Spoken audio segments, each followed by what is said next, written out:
ಏನಿದು? ಕನ್ನಡ ಓದಕ್ಕೆ ಬರಲ್ವಾ? ಓದಿ.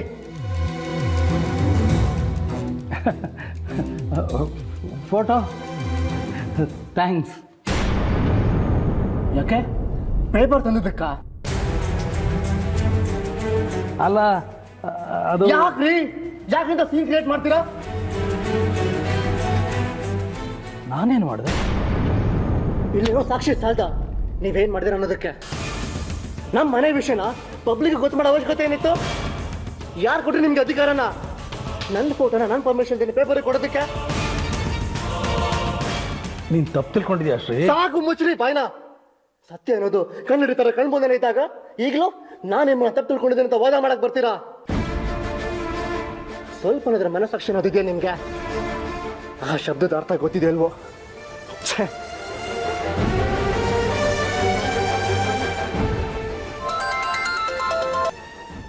ಹಲೋ.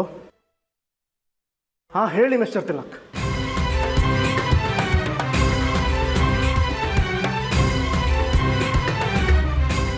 ನಾನು ಆಮೇಲೆ ಫೋನ್ ಮಾಡಲ, if you don't mind. Okay, thank you. ನೋಡಿ, ಯಾರೋ ನಮ್ಮ ಬಿಸ್ನೆಸ್ ಕ್ಲೈಂಟ್ ಒಬ್ರು ಫೋನ್ ಮಾಡಿ ವಿಚಾರಿಸ್ತಿದ್ದಾರೆ. ಅಪ್ಪ ಅಲ್ದೆ 27 ವರ್ಷ ಅದು ಹೇಗೆ ಸರ್ ಬೆಳೆದ್ರಿ ನೀವು ಅಂತ. ಏನು ಉತ್ತರ ಕೊಡ್ಲಿ? ಇವರೊಬ್ಬರೇ ಅಲ್ಲ, ಬೆಳಗ್ಗೆಯಿಂದ 100 ಜನ 100 ತರ ಕೇಳ್ಕೊಂಡು ಫೋನ್ ಮಾಡ್ತಿದ್ದಾರೆ ಇದೇ ವಿಷಯದ ಬಗ್ಗೆ. ಅಸಹ್ಯ ಆಗುತ್ತೆ ರೀ. ಶ್ರೀ,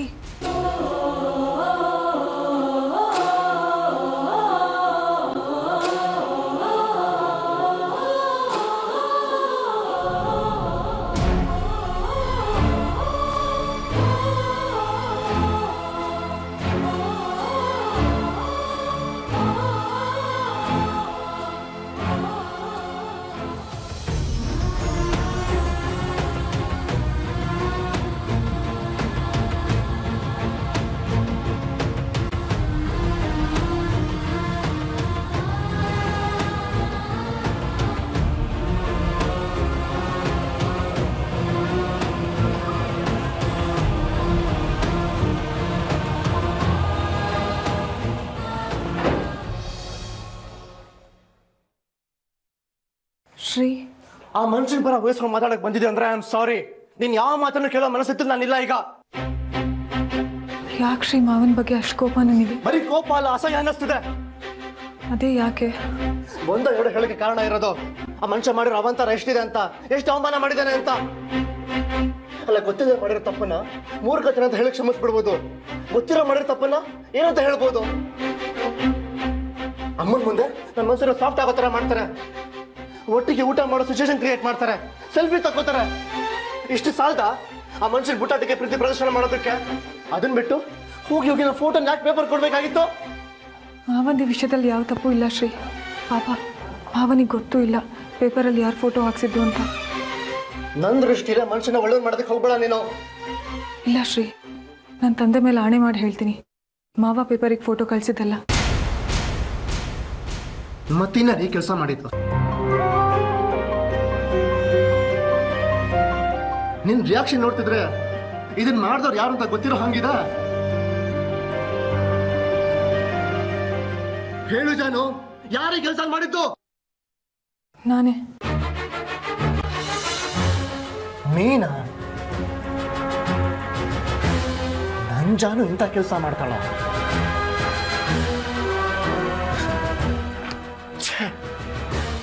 ಯಾಕೆ ಈ ತರ ಮಾಡ್ದೆ ಜಾನು? ನಿಮ್ಮ ಅಮ್ಮನಿಗೋಸ್ಕರ. ಅಮ್ಮ ಹೇಳಿದ್ಲ ಆ ಫೋಟೋನ ಪೇಪರ್ಗೆ ಹಾಕ್ಸು ಅಂತ? ಇಲ್ಲ. ಮತ್ತೆ ವಿನಾಕಾರಣ ಅಮ್ಮನ ಯಾಕೆ ವಿಷಯದಲ್ಲಿ ಹೇಳ್ತಿದ್ಯಾ? ನಮ್ಮಿಬ್ರು ಮದುವೆ ಆಗಿ ನಾನು ಈ ಮನೆಗೆ ಬಂದು 1 ವರ್ಷ ಆಗ್ತಾ ಬಂತು. ನಾವು ಎಲ್ಲರೂ ಎಷ್ಟೊಂದು ಫಂಕ್ಷನ್ ಅಟೆಂಡ್ ಮಾಡಿದ್ದೀವಿ, ಎಷ್ಟೊಂದು ಮದುವೆಗಳಿಗೆ ಹೋಗಿದ್ದೀವಿ. ಆದರೆ ಅತ್ತೆ ಮಾತ್ರ ಯಾವ ಫಂಕ್ಷನಿಗೂ ಬಂದಿಲ್ಲ. ಯಾಕೆ ಹೇಳು? ಹೋದ ಕಡೆ ಎಲ್ಲ ಅವ್ರ ಗಂಡನ ಬಗ್ಗೆ ವಿಚಾರಿಸ್ತಾ ಇದ್ರಂತೆ. ನಿಮ್ಮ ಗಂಡ ಎಲ್ಲಿ, ಯಾಕೆ ನಿಮಗೆ ಬಿಟ್ಟು ಹೋದ್ರು, ಮತ್ತೆ ಇನ್ಯಾವತ್ತೂ ಬರೋದೇ ಇಲ್ವಾ ಅಂತ. ಅಷ್ಟೇ ಅಲ್ಲ ಶ್ರೀ, ಯಾರೋ ಒಬ್ರು ನಿಮ್ಮ ಗಂಡ ಬದುಕಿದಾರಾ ಇಲ್ವಾ ಅಂತ ಕೇಳಿದ್ರಂತೆ. ಅಮ್ಮನ ಮನಸ್ಸಿಗೆ ಎಷ್ಟು ಹರ್ಟ್ ಆಗಿರ್ಬೇಡ. ಮಾವನ ಬಗ್ಗೆ ಜನರು ಕೇಳೋ ಪ್ರಶ್ನೆಗಳಿಗೆ ಉತ್ತರ ಕೊಡೋಕ್ಕಾಗ್ದೇನೆ ಅತ್ತೆ ಫಂಕ್ಷನ್ಗಳಿಗೆ ಹೋಗೋದು ನಿಲ್ಲಿಸ್ಬಿಟ್ರು. ಮಾವ ಒಂದ್ಸಲಿ ಈ ಮನೆಗೆ ಬಂದರೆ ಸಾಕು, ಎಲ್ಲರೂ ಬಾಯಿ ಮುಚ್ಚೋ ಹಾಗೆ ಉತ್ತರ ಕೊಡ್ತೀನಿ ಅಂತ ನನ್ನ ಹತ್ರ ಹೇಳ್ಕೊಂಡಿದ್ರು. ಅದಕ್ಕೆ ಮಾವನಿಗೆ ಈ ಮನೆಗೆ ಕರೆಸ್ಬೇಕು ಅಂತ ನಾನು ಯೋಚನೆ ಮಾಡಿದೆ. ಮಾವ ಬಂದರೂ ಎಲ್ಲ ಸರಿ ಹೋಯಿತು. ಆದರೆ ಆಡೋರ್ ಬಾಯಿ ಮುಚ್ಚಲಿಲ್ಲ. ಅತ್ತೆ ಮನಸ್ಸಿಗೆ ಸಮಾಧಾನ ಇರಲಿಲ್ಲ. ನನಗೂ ಅಷ್ಟೆ. ಮಾವ ನಿನ್ನ ಜೊತೆ ಸೆಲ್ಫಿ ತೊಗೊಂಡಿದ್ದು ನೋಡಿದೆ. ಅದನ್ನು ಪೇಪರಿಗೆ ಹಾಕಿಸಿದ್ರೆ ಆಡೋರ್ ಬಾಯಿ ಮುಚ್ಚುತ್ತೆ ಅನಿಸ್ತು. ಅದಕ್ಕೆ ಹಾಕಿಸ್ದೆ. ತಪ್ಪಾ ಶ್ರೀ? ನೀನು ಅಮ್ಮನ ಪರವಾಗಿ ಯೋಚನೆ ಮಾಡಿದ್ದು, ಅಮ್ಮನಿಗೋಸ್ಕರ ಆ ಫೋಟೋನ ಪೇಪರ್ಗೆ ಹಾಕ್ಸಿದ್ದು ಎಲ್ಲ ಸರಿ ಜಾನು. ಆದರೆ ಇದೆಲ್ಲ ಮಾಡೋಕ್ಕೂ ಮುಂಚೆ ನನಗೊಂದು ಮಾತು ಹೇಳಬೇಕಾಗಿತ್ತಲ್ವಾ? ಹೇಳ್ಬೋದಿತ್ತು, ಆದರೆ ನೀನು ಪರ್ಮಿಷನ್ ಕೊಡ್ತಿರ್ಲಿಲ್ಲ ಅಲ್ವಾ ಶ್ರೀ? ಎಂಥ ಕೆಲಸ ಮಾಡಿಬಿಟ್ಟೆ ಜಾನು ನೀನು. ಅನ್ಯಾಯವಾಗಿ ಆ ಮನುಷ್ಯನ ಜೊತೆ ಹೊರಟಾಗಿ ಮಾತಾಡೋ ಹಾಗೆ ಮಾಡಿಬಿಟ್ಟಿಯಲ್ಲ.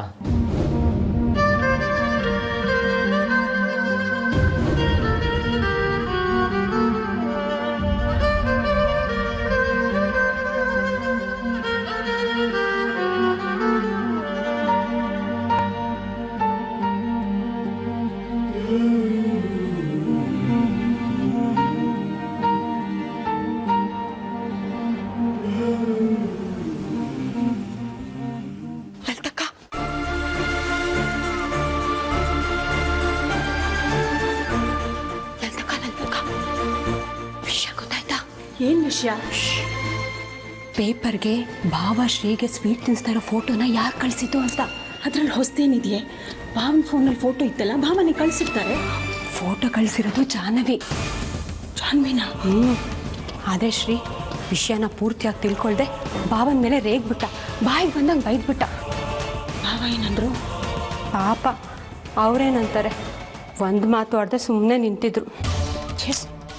ನಮ್ಮ ಶ್ರೀ ಎಲ್ಲ ವಿಷಯದಲ್ಲೂ ಜಾಣ. ಆದರೆ ಭಾವನ ವಿಷಯದಲ್ಲಿ ದುಡುಕ್ಬಿಡ್ತಾನೆ. ಬೆಳಿಗ್ಗೆ ಸ್ವೀಟ್ ತಿನ್ಸಿದ್ದು ನೋಡಿ ಇಬ್ಬರ ಮನಸ್ಸಿನ ಕೈ ದೂರ ಆಯಿತು ಅಂದ್ಕೊಂಡಿದ್ದೆ. ಈಗೇನೂ ಆಗಲಿಲ್ಲ.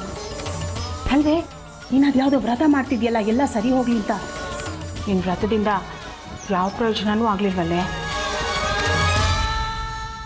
ಈ ಘಟನೆಯಿಂದ ಜಾಹ್ನವಿ ಶ್ರೀ ಮಧ್ಯೆ ಬೆರಕು ಬೀಳ್ದಿದ್ರೆ ಸಾಕು. ಹಿಂದೂ ಮುಂದೆ ವಿಚಾರಿಸದೆ ನಿಮ್ ತಂದೆ ಬಗ್ಗೆ ನೀನು ಕೂಗಾಡಿದ್ದು ತಪ್ಪು ಶ್ರೀ. ನೀನು ಈ ಮಾತನ್ನ ಆ ಮನುಷ್ಯನ ಹೆಂಡತಿಯಾಗಿ ಹೇಳ್ತಿದ್ಯೋ ಇಲ್ಲ ನನ್ನ ತಾಯಿಯಾಗಿ ಹೇಳ್ತಿದ್ಯೋ? ನಿನಗೇನನ್ಸುತ್ತೆ? ನಿನ್ನ ಜಾಗದಲ್ಲಿ ಅವರೇ ತಪ್ಪು ಮಾಡಿದ್ರು ನಾನು ಇದೇ ತರ ಮಾತಾಡ್ತಿದ್ದೆ. ಸ್ವಾಭಿಮಾನ ಅನ್ನೋದು ನಿನ್ನೊಬ್ಬನ ಸ್ವತ್ತು ಅಲ್ಲ ಅಲ್ವಾ ಶ್ರೀ? ಅವರೇನೋ ಈ ಮನೆಗೆ ಭಿಕ್ಷೆ ಕೇಳ್ಕೊಂಡು ಬಂದಿಲ್ಲ. ಈ ಮನೆಗೆ ಸೇರಿದವರು, ಈ ಮನೆ ಮಗ, ಹೆಚ್ಚಾಗಿ ನಿನಗೆ ಜನ್ಮ ಕೊಟ್ಟವರು. ನನಗೆ ಜನ್ಮ ಕೊಟ್ಟವರು ಒಂದೇ ಒಂದು ಕಾರಣಕ್ಕೆ ನಾನೇ ಅವ್ರಿಗೆ ಗೌರವ ಕೊಡೋಕ್ಕಾಗಲ್ಲಲ್ವಮ್ಮ?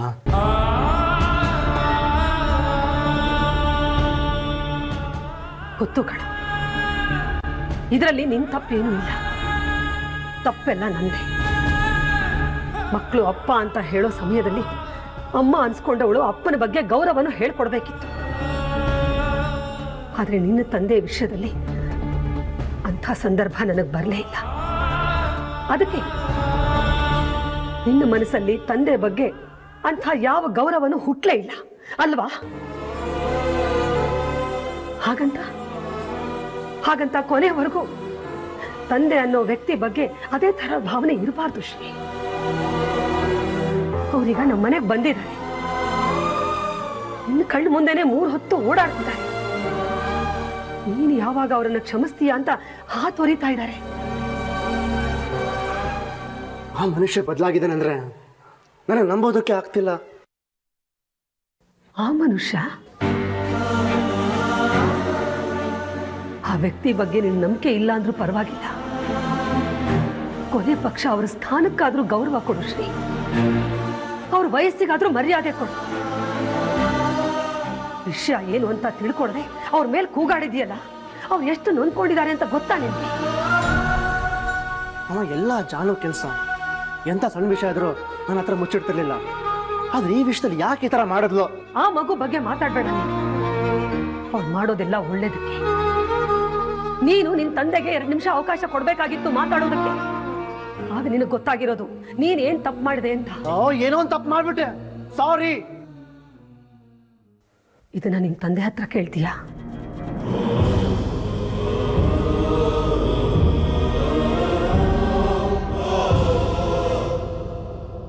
ನೀನು ಯಾವತ್ತೂ ಇಷ್ಟೊಂದು ನಿಷ್ಠುರವಾಗಿ ನನ್ನ ಜೊತೆ ಮಾತಾಡಿರಲಿಲ್ಲ ಅಮ್ಮ. ನೀನು ಅಷ್ಟೇ ಯಾವತ್ತೂ ಇಷ್ಟು ನಿಷ್ಠುರವಾಗಿ ನಡ್ಕೊಂಡಿರಲಿಲ್ಲ.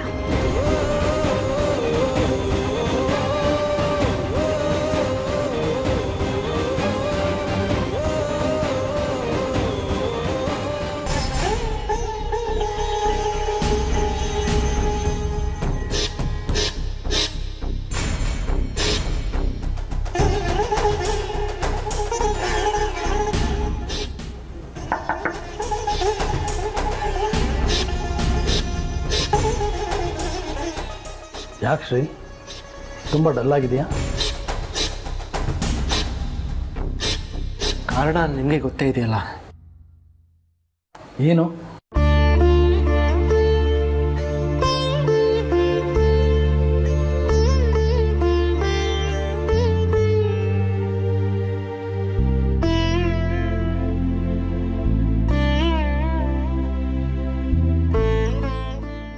ಅದೇ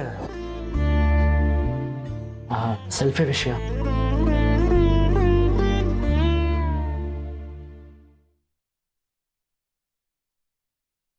ಅದು ಮಾಡಿದ್ದು ನೀವಲ್ಲ ಅಂತ ನನಗೆ ಗೊತ್ತಿರಲಿಲ್ಲ. ಯಾರು ಹೇಳಿದ್ರು ನಾನಲ್ಲ ಅಂತ? ನಿಮ್ಮ ಸೊಸೆ, ಐ ಮೀನ್ ಜಾನು. ಓಹ್, ಜಾಹ್ನವಿ ಹಾಕಿದ್ಲಂತ ಅದನ್ನ? ಪಾಪ ಒಳ್ಳೆ ಹುಡುಗಿ, ನಮ್ಮಿಬ್ಬರನ್ನ ಒಂದು ಮಾಡೋಕ್ಕೆ ಅಂತ ಈ ಥರ ಏನೇನೋ ಮಾಡ್ತಿರ್ತಾಳೆ. ಅವಳ ಮೇಲೆ ಕೋಪ ಮಾಡ್ಕೋಬೇಡ. ಹಾ, ಆದರೆ ಪೂರ್ತಿ ವಿಷಯ ಗೊತ್ತಿಲ್ಲದೆ ನಾನು ನಿಮ್ಮ ಜೊತೆ ರೂಢಾಗಿ ಮಾತಾಡ್ಬಿಟ್ಟೆ. ಸಾರಿ.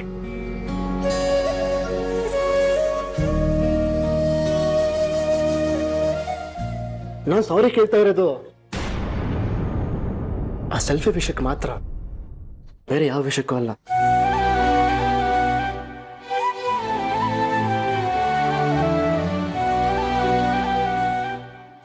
ಹಿಂದೆ ನಿಮ್ಮ ಜೊತೆ ಆಡಿದ ಮಾತಿಗೆಲ್ಲ ಸಾರಿ ಕೇಳ್ತಿದ್ದೀನಿ ಅಂತ ಸಂತೋಷ ಪಡ್ಬೇಡಿ.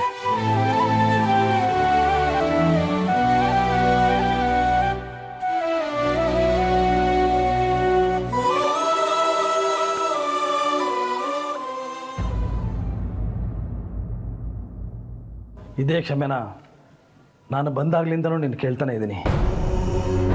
ಆದರೆ ನೀನು ಮಾತ್ರ ನನ್ನ ಕ್ಷಮಿಸಲೇ ಇಲ್ಲ. ನಾವು ಮಾಡೋ ತಪ್ಪು ಚಿಕ್ಕದು ಅಂತ ಸಾಮಾನ್ಯವಾಗಿ ಎಲ್ರಿಗೂ ಅನಿಸುತ್ತೆ. ಒಂದೇ ಒಂದು ಕ್ಷಮೆ ಕೇಳಿ ವಿಷಯ ಸೆಟ್ಲ್ ಮಾಡ್ಕೊಂಬಿಡೋಣ ಅನಿಸುತ್ತೆ.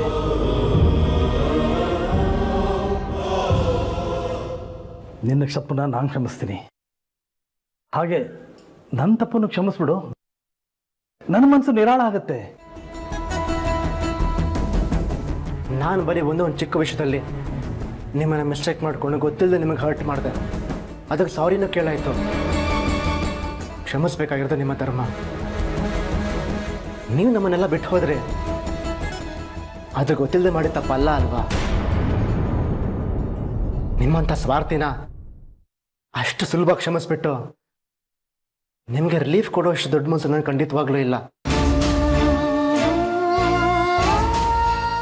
ನೀವು ಮಾಡಿದ ತಪ್ಪು, ನಾನು ಮಾಡಿದ ತಪ್ಪು ಒಂದೇನಾ? ನೀವಿಷ್ಟು ವರ್ಷ ನನಗೆ, ಅಮ್ಮನಿಗೆ ಕೊಟ್ಟ ನೋವುಗಳು, ಕಷ್ಟಗಳನ್ನು ಬರೀ ಒಂದು ಸಾರಿಯಿಂದ ಕ್ಷಮಿಸ್ಬೇಕಾಗತ್ತಾ?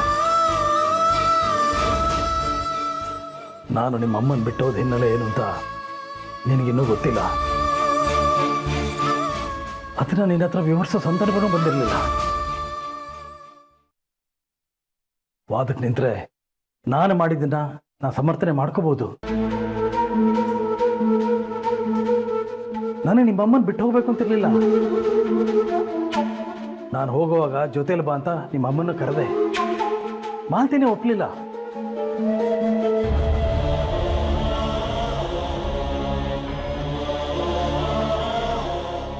ನನಗೆ ಆಗಿನ್ನೂ ಚಿಕ್ಕ ವಯಸ್ಸು. ಫ್ಯಾಮಿಲಿನ ಕೆರಿಯರನ್ನ ಎರಡು ಆಯ್ಕೆ ಇತ್ತು. ನನಗೆ ಕೆರಿಯರೇ ಮುಖ್ಯ ಅನಿಸ್ತು. ನಾನು ನಿಮ್ಮ ಅಮ್ಮನ ಬಿಟ್ಟು ಹೋಗಿದ್ದು ತಪ್ಪು ಅಂತ ಅನ್ಸಿದ್ರೆ ನಿಮ್ಮಮ್ಮನೂ ನನ್ನ ಜೊತೆ ಬರದೇ ಇದ್ದಿದ್ದು ತಪ್ಪು ಅಂತ ಅನ್ಸಲ್ವಾ? ನೀವು ಹೆಂಡ್ತಿನಷ್ಟೇ ಬಿಟ್ಟು ಹೋಗಲಿಲ್ಲ, ಮದುವೆ ಆಗದೇನೆ ಇರೋ ನಿಮ್ಮ ತಂಗಿ ಇದ್ರು, ಗಂಡನ ಕಳ್ಕೊಂಡ ನಿಮ್ಮ ತಾಯಿ ಇದ್ರು,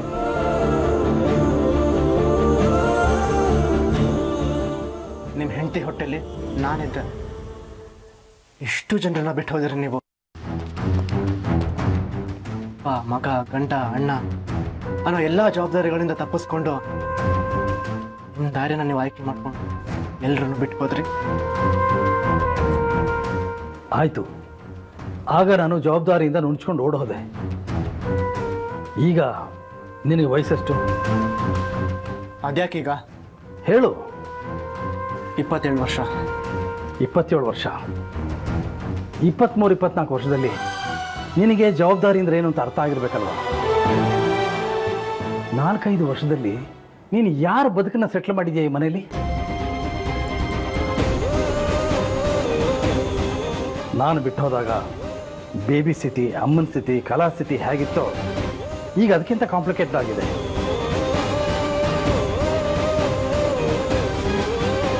ಬೇಬಿನ ಅವಳ ಗಂಡನ ಜೊತೆ ಸೇರಿಸ್ಬೋದಿತ್ತು. ಹೊಸದಾಗಿ ಒಬ್ಬ ಹುಡುಗನ ಹುಡುಕಿ ಮದುವೆ ಮಾಡ್ಬೋದಿತ್ತು. ಕಾಲನ್ನ ಅವಳ ಗಂಡನ ಜೊತೆ ಕಳಿಸ್ಬೋದಿತ್ತು. ಅಥವಾ ನಿನ್ನ ಚಿಕ್ಕಪ್ಪನ ಮನೆ ಕರ್ಕೊಂಬರ್ಬೋದಿತ್ತಲ್ಲ. ಲಲಿತಾ ತನ್ನ ಜೀವನನ ಅಡುಗೆ ಮನೆಯಲ್ಲಿ ಒಗ್ಗರಣೆ ಹಾಕ್ಕೊಂಡು, ಕಸ ಗುಡಿಸ್ಕೊಂಡು, ಬಟ್ಟೆ ಹೊಕ್ಕೊಂಡು ಕಳೆದು ಅವಳಿಗೆ ಇನ್ನೊಂದು ಮದುವೆ ಮಾಡಿಸ್ಬೋದಿತ್ತಲ್ಲ.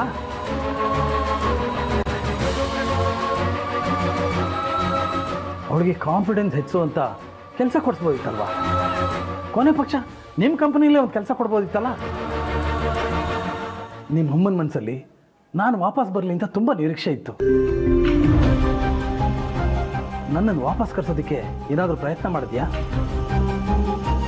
ಒಂದೇ ಒಂದ್ಸರಿ ಏನಾದರೂ ಟ್ರೈ ಮಾಡಿದ್ಯಾ? ನನ್ನ ಅಭಿಪ್ರಾಯ ಏನು ಅಂತ ತಿಳ್ಕೊಳಕ್ಕಾದ್ರೂ ಟ್ರೈ ಮಾಡಿದ್ಯಾ? ನೀನು ಮನೆ ಗಂಡು ಮಗನಾಗಿ ಯಾರ್ದಾರು ಒಬ್ಬರ ಜೀವನ ಸರಿ ಮಾಡೋ ಜವಾಬ್ದಾರಿ ತಗೊಂಡ್ಯಾ?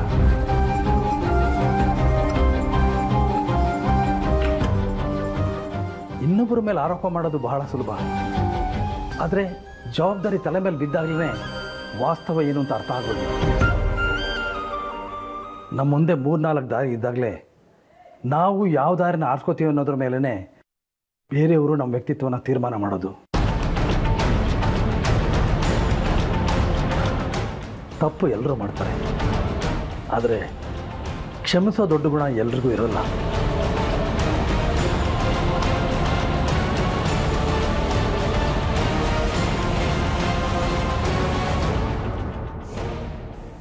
ನಿಮ್ಮ ಮುಂದೆ ನಾನು ಸೋತೆ ಅನ್ಕೋಬೇಡಿ.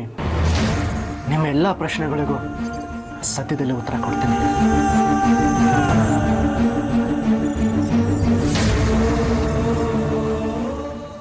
ಶ್ರೀ,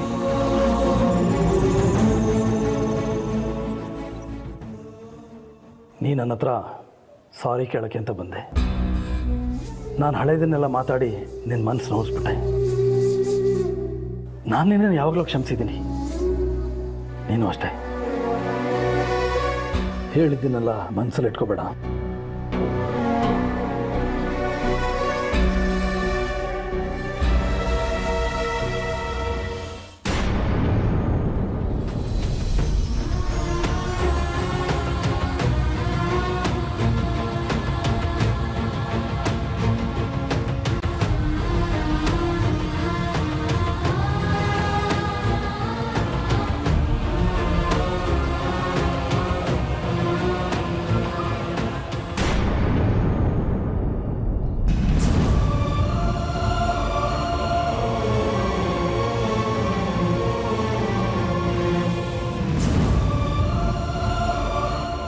ಶ್ರೀ ಶ್ರೀ ಗುರುಭವನ್ ಹತ್ರ ಮಾತಾಡ್ತೀಯಾ? ಸಾರಿ ಕೇಳಿದ್ಯೇನೋ?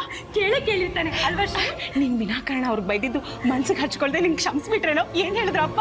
ಲಲಿತಕ್ಕ, ಅವ್ರಿಗೆ ಮಗ ಅಂದ್ರೆ ತುಂಬಾ ಪ್ರೀತಿ.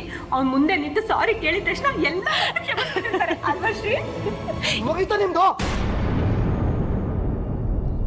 ನಾನು ಅವಾಗಲೇ ನೋಡ್ತಾನೆ ಇದ್ದೀನಿ, ನಂದೇ ತಪ್ಪು ಅನ್ನೋ ಥರ ಮಾತಾಡ್ತಿದ್ದೀರಲ್ಲ.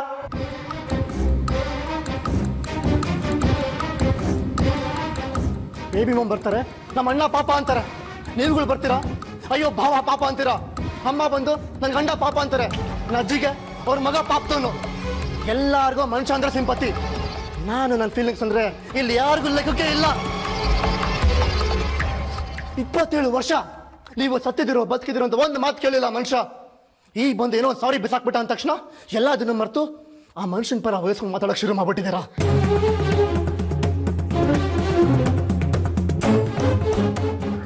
Please please help me. ದೇಶ ಬಿಟ್ಟು ಬಂದ್ರೂ ನೆಮ್ಮದಿ ಅನ್ನೋದಿಲ್ಲ ನನಗೆ. ಭೂತಕಾಲ ಭೂತ ಥರನೇ ಬೆನ್ನತ್ಕೊಂಡ್ಬಂದು ಕಾಡ್ತಾ ಇದೆ ನನಗೆ. ಬಂದಾಗಿಂದ ಎಷ್ಟೊಂದು ಸಿಮ್ಗಳನ್ನ ಚೇಂಜ್ ಮಾಡಿದೆ.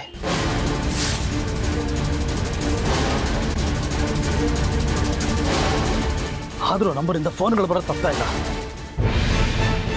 Okay thank you very much.